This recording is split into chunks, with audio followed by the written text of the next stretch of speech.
maa ngi tudd madame Faye Rougui dëkk Thiès juddoo Thiès màggee Thiès fas yéene liggéeyal Thiès kon nee naa leen man lu mu am rek développement moo ma ko jaral muy xale muy mag donc vraiment lii lu ma bëgg ci sama xol la mais tamit lu ma doon souhaité la toujours di commencer di nuyu suñu président monsieur Abdoulaye Dieye di ko wax ne sa mbooloo ay jigéen a ngi ni ci ñenn ñi di nuyu aussi le coordonnateur monsieur Ndiaye ki nga xam ne kii ne tey dañuy tàccu jigéen waaye kookoo jara tàccu parce que bu ñu sargalee jigéen ñi tey ji yàlla ak moom moo tax muy suba muy ngoon muy guddi muy bëccëg mu ngi ci terrain bi ba ñu sosee lii ba tey taxawaalul fenn fu nekk ma nga fa fu ñu ne formation ma nga fa rek dina fa teg tànkam kon monsieur Ndiaye mention spéciale di nuyu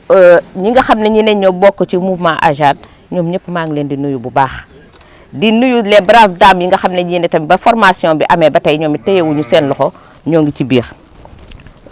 di gërëmaat bu baax a baax monsieur Abdoulaye Dieye te xam ne gannaaw yàlla lii moom moo tax mu am di la wax ne dañ lay gërëm bu baax di la sant parce que lii nga xam ne bii ne AJAD organisé na ko sur la transformation des fruits et légumes ak détergents yi nga jagleel ko jigéen ñi nga xam ne ji ne ñoo nekk fii tey jii vraiment loolu dafa ñëw ci waxtu wi nga xam ne bii ne ci la waroon a ñëw muy waxtu wi nga xam ne bii ne jigéen ñaa ngi xëy pandémie bi jàpp na leen amuñu lu ñuy liggéey fu nekk la ñuy dugg fu nekk la ñuy toltolaan pour mën a wut lu ñu am lu ñu def yow tey jii nga jël lii nga xam ne lu précieux la nga teg ko ci seen loxo tey jii wut koo xam ne kii ne dina leen ci tàggat ba ñu mën ci am loo xam ne dinañ ci def mais man de damay wax ne je suis déjà engagée musuma def politique mais lii wan na ma bunt parce que man sama xam-xam dama ko bëgg a partager ak ñëpp ku ci mën a jot ci mais du ma leen former bàyyi leen ñu dem de parce que nee naa leen lii ma leen former du ma leen former ngeen jël ko dem dugal ci seen tiroir mais damaa bëgg kenn ku nekk gis ci sa bopp te ñoom ci biir formation bi lañ commencé gis seen bopp ci lii ñu def kon yaakaar naa ne lii buntu bi la woon rek dañu doon ubbi bi nag tax na man du ma leen bàyyi dañuy dem di produiraat dem sur le marché di jaay dina am suivi mais aussi dina am plan de marketing fan la ñuy jaayee seeni produits ba nga xam ne bii ne lii nga xam ne lii ne tey jii moo leen fi boole woon du tax ñoom ñu bàyyi mais dama leen a bëgg a wax ne monsieur Abdoulaye Dieye ak membre AJAD yëpp ne leen da ngeen a boole ay famille parce que formation bi mu amee am na activité yoo xam ne dañoo boole ñoom ñëpp ñëw ñu defarandoo ko donc am na benn lien boo xam ne bii ne créé nañ ko ci biir ba nga xam ne bii ne yaakaar naa ne mouvement bi am naa ci yaakaar ne ci côté jigéen ñi dina gën a yaatu donc man du ma jeexal te gërëmuma femmes yi nga xam ne yéen ñoo doon def formation femmes yu dëggu femmes yu takku femmes yoo xam ne yéen bëgguñu dara raw leen te dara ñàkk leen a raw moo di ne mouvement AJAD jëm ca kanam ca kaw ci lu baax te seen objectif ëllëg ñu atteindre ko muy lan fexe ba nga xam ne bii ne kii mooy tey jii suñu yaakaar gannaaw yàlla fa mu bëgg a egg ñu eggale ko fa kan mu teg ko ci loxoom bii muy suñu fierté ñun ñëpp ñu ne diw kat ñun ñoo jaaroon ci loxoom mu ngi nii te kenn ku nekk dama leen a ñaax ma ne leen kenn ku nekk nañ jéem a élargir nañ jéem a yokku jataay bi nañ gën a yokk tool bi ba nga xam ne bi ne képp koo xam ne kii ne bëgg nañ tey ji mu xaj ci ñu ñu ne nan lañ koy yokkee ma ne leen ay jigéen ngeen su ngeen demee bu beneen yoone bu ñuy produire kenn ku nekk na indi ñaari jigéen ñu adhéré ci mouvement bi kon mouvement bi ubbeeku na loolu nag laa leen sant ci loolu nag ci biir suivi ak évaluation lay bokk donc dama leen di bëgg a wax ne vraiment monsieur Ndiaye mention spéciale à vous mais aussi aux braves dames aux présidentes des groupements féminins bi nga xam ne bii ne ñoom boobu ba tey dañoo créé sax léegi benn groupe boo xam ne bii ñëpp a ngi ci biir kenn ku nekk nee nañ am nañu sas ci kaw ci kanam ci lu baax donc monsieur Abdoulaye Dieye ak les membres de l'AJAD su ngeen tëddee na ngeen nelaw ba yàndoo te xam ne avec le mouvement des femmes ñii nga xam ne ji ne am na temps bu ndaw bu ma jokkoo ak ñoom am na ci bari loo xam ne gis naa ko ci ñoom xalaat naa ko ci mais aussi man lu ma am ci xam-xam dinaa ci jàpp ba nga xam ne bii ne ëllëg ak si biir duñ ne mbooloo ma woon mais dañ naan mbooloo mi fi nekkoon démb moo jur li tey vraiment mënuma dem te waxuma leen loolu vraiment vive Siggi jot na vive AJAD donc brave vive les femmes de l'AJAD. waruñu rek nekk di liggéey ñeneen ñi dëriñoo donc li ñuy liggéey non seulement war nañ ko war a mën a liggéey pour ñeneen waaye war nañ ko war a mën a liggéey ngir jëriñu ci aussi njëriñ goo xamante ne nag du am xaaj ak seen ñëpp a koy yemale jigéen ji nga xamante ne nii mat na ak ñi nga xamante ne ni ñu baal ma ci cadre bi ñi nga xam ne dañoo wàññeeku donc muy nekk équité ak équitabilité ci kaw lool jigéen ñi nga xamante ne ñoom ñoo nekk ci mouvement AJAD maanaam ànd jàppale Abdoulaye Dièye te coordonnateur bi di Cheikh Ahmed Tidiane Ndiaye mi présidente bi toog nii di madame Aïda Niang ñu ne dañoo décider jàppale jigéen ñi taxawu jigéen ñi defal leen ay formation bu jëm ci lan ci transformation fruits et légumes muy maanaam lii ngeen gis nii yëpp yamuñu ci fruits et légumes kese dañuy defar saabu dañuy defar eau de javel dañuy defar céréales dañuy defar ay jus dañuy defar leneen nag leneen mooy produits yëpp ngeen gis fii nii formation yi nag ñu ngi ko jagle leen 5 groupement juróomi groupement la nga ko defaloon yoo xamante ne ñu ngi ci Thiès Est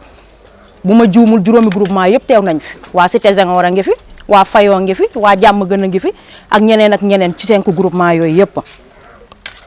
donc ci ndimbalu président Abdoulaye Dièye groupement yooyu bénéficié wu nañu ci benn formation de transformation fruits et légumes muy maanaam produits yi ngeen gis formation boobu mu ngi commencé woon le 23 février 2021 mu jeexoon le 8 mars mu tombé woon ak journée internationale de la femme bi nga xamante ni moom la ñu sargalee jigéen mi nga xam ne xorom la lu mu nekk mu neex mën nañoo bañ a ràññeet li ko ne jigéen a ngi teew de waaye bu fa jógee rek ku ne xam na ne la vie devient fade maanaam dund amatul benn sens mais renforcer waat na seen capacité renforcer waat na seen mën-mën ci seen defin ak seen koom-koom ci li nga xamante ni dafa ñëw dolleeku si li nga xamante ni mënoon nañ ko déjà ba pare ci mbirum transformation fruits et légumes donc jigéen ñooñu toog ñii tey jii monsieur Abdoulaye Dièye ci kaddu Cheikh Ahmed Tidiane Ndiaye mii nga xamante ne ni jox na ma ko ma di la ko di ko yëkkatee di la jébbal suñu sant ak suñu ngërëm bu baax a baax ci appui bi nga xamante ne ni indi nga ko ci formation bi nga xamante ni jagleel nañ ko suñu mbokk jigéen yi nga xamante ni suñuy yaay lañu suñuy tante lañu suñuy mag lañu suñuy sœur lañu donc je vous remercie beaucoup merci beaucoup président Abdoulaye Dièye di nuyu waa mouvement AJAD yëpp di nuyu groupement yi fi teew yëpp di ci jiital waa jàppoo liggéey bu fayu di nuyu ñëpp di leen ziar ku ci nekk ci turam ak santam di remercier bu baax a baax suñu coordonnateur Cheikh Ahmed Tidiane Ndiaye bu baax a baax di ko gërëm di ñëwaat di gërëm suñu président Abdoulaye Dièye mi ñun femmes yi nekk fii ci fayu ak yeneen groupement yi fi tase yëpp ci sama tur di wax ne kontaan nañu ndax ñun femmes yi nekk fii dañu doon yëngatu ci développement waa AJAD ñëw gën ñoo ubbil yoon bi ci boole bi ñu boole ak monsieur Abdoulaye Dièye mi nga xam ne moo ñu may formation bi femmes yi doon def ndax man femmes yi nga xamante ne ni ñoom laa àndal boot leen muy ñu jàmbaare ñu sawar ñu nangoo liggéey ñu ñëw indil lu ñuy lii ñu gën ci kontaan ci formation bi vraiment nga xam ne ay femmes développement rek lañu ñu jàng fi nag lépp li nga xamante ne nii rek dinañu jëriñ jàng nañ fi ay jus de fruits sirop bisaab tamarin jàng nañ sirop buy vraiment madame Rougui Faye ñu ngi koy gërëm bu baax a baax parce que defar nañ fi savon eau de javel lim ñu jàngal bari na parce que dañ doon am problème bu nawet bi ñëwee marché bi du am dara wonal nañu yoon bi nga xamante ne nii ñun dinañu liggéey dinañu conserver légumes yi ba nga xam ne bu nawet ñëwee ñun dootuñu am problème mu légume ci suñu biir kër te dinañ ci jaay jëriñ ci suñu njaboot kon ñu ciy sant bu baax a baax suñu formatrice di ñëwaat di santaat bu baax monsieur Abdoulaye Dièye bi loolu weesoo femmes yi nag fii fayu formation bi kontaan nañ ci bëgg nañ ci mais bëgg nañu tam ku ñu accompagner ci ay projet ba ñu mën a taxawal suñu ay mini entreprise ndax liggéey bi gën a am solo ndax formation bi tam des na am na yu des kon nag ñoo ngi remercier bu baax a baax suñu parrain bi suñu président bi di monsieur Abdoulaye Dièye di remercier waa AJAT di remercier la présidente madame Aïda Niang bu baax a baax. di dalal suñu président monsieur Abdoulaye Dièye parce que nag lii rek nga ñu waxoon bi ma toogee yow danga ni ma des na ci yéen jigéen ñi ndax man sama politique yëpp jigéen la ak ndaw yi loolu mooy sama politique. te nii nga ñu ko waxee woon ni ñu taxawal leen seeni projet ma fekk si leen ci kontaan nañu nag bu baax ci li nga defal jigéen ñi parce que koo ci defal rek mel na di defal nga ñëpp bëgg nañu nag nga yaatalal ñu liggéey bi parce que AJAT dafa yaatu na ci biir Thiès tas na ci biir Thiès kon bëgg nañu monsieur le président ñu ngi lay ñaan nga yaatalal ñu liggéey bi ba nga xam ne ñeneen ñi dinañ ci mën a jot ndax lii nga ñu defal nii mayoo ñu jën rek danga ñoo jàngal nu ñuy nappee te ñun lii la ñu bëgg ku ñu jàngal nu ñuy nappee ñu lay ñaan nag ginnaaw ba nga ñu jàngalee nu ñuy nappee yal na la yàlla dooleel dëgëral la kàttanal la ba nga am nag loo ñu jàppale ba nga xamante ne ñu nit jigéen ñi dinañ am ci lu ñu wéeru comme ni ko ñëpp waxee rek defe naa ni wax ji jot a guddal tey kàddu yi cant la rek ak ngërëm ak contentement boo xam ne am na fu mu commencé mais amul fu mu yem ci sunu président ndaxte defal nga ñu lu rëy lii nga ñu defal yàgg nañ koo bëgg te amuñu ko kon boo ñëwee defal ñu ko kon du ñu def lu dul di la gërëm di la sant di la ñaanal yàlla li nga bëgg ci Thiès yal na yàlla def ko nga am ko ci jàmm ak salaam yal na nu àndandoo ba lépp li nga bëgg muy ndam yàlla defal la ko ci barke Seydina Muhammad kon maa ngi ñaan yàlla lépp loo fi def yàlla bu ko rëcc ci barke Nabi Moustapha. M'incliner à la mémoire de nos disparus lors des manifestations qui ont secoué notre pays, de demander à tout un chacun de se lever pour présenter une minute de silence à l'endroit de nos disparus. Merci. Bon, comme vous le savez, je ne pouvais pas démarrer cette activité sans pour autant relayer les faits qui ont eu à secouer notre pays récemment, à savoir des manifestations qui ont eu à occasionner des morts.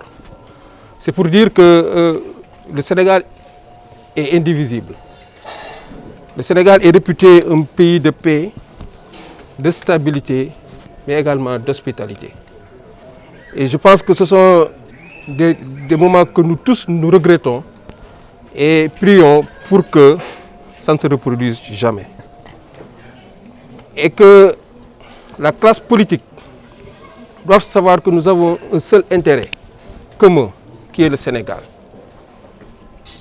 Et celui qui aspire à construire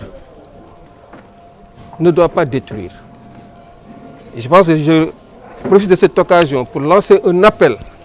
à la jeunesse qui était au devant de ces manifestations par des manipulations, mais également, il faut les comprendre par des difficultés que la jeunesse sénégalaise est en train de vivre actuellement. Par le manque d'emploi,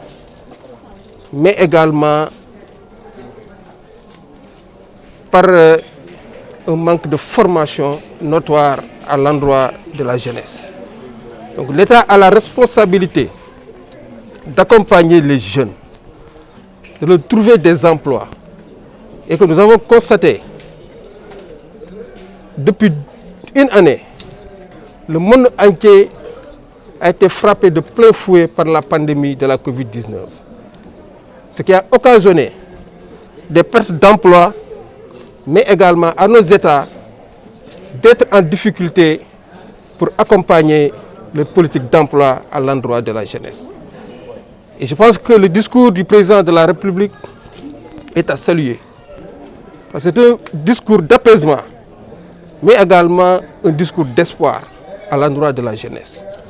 Et je pense que des mesures fortes ont été sorties pour qu'on puisse vraiment trouver des mécanismes de financement mais aussi des mécanismes d'emploi pour accompagner